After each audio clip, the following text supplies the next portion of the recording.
தரம் வாய்ந்த மத்திய அரசு பள்ளிகளை தமிழகத்தில் அனுமதிப்பதில்லை என தமிழக பாஜக தலைவர் அண்ணாமலை குற்றம் சாட்டியுள்ளார்.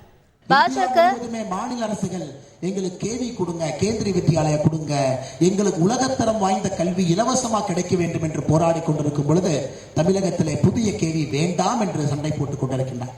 16,500 பள்ளிக்கூடங்கள் கட்டி கொடுக்கின்றோம், 18,500 கோடி ரூபாய் ஒதுக்கின்றோம். உங்களுக்கு எவ்வளவு பள்ளி வேணும் தமிழ்நாட்டுக்கு கேட்கிறோம். ஆந்திரா 800 பள்ளி, கர்நாடகா 150 பள்ளி, கேரளா எல்லாம் வாங்கிக்கிறாங்க. தமிழ்நாடு அரசு எழுத்துப்பூர்வமாக கொடுக்கிறாங்க, எங்களுக்கு ஒரு பள்ளிக்கூடம் கூட வேண்டாம். எங்களுடைய குழந்தைகள் நன்றாக படித்து இந்த சமுதாயத்திலே பெரிய மனிதர்களாக வருவதற்கு ஒரே ஒரு கருவி கல்வி மட்டும்தான் இருக்குன்னா அதையும் விட மாட்டேன். செய்திகளை உடனுக்குடன் தெரிந்து கொள்ள உடனே சப்ஸ்கிரைப் பண்ணுங்க.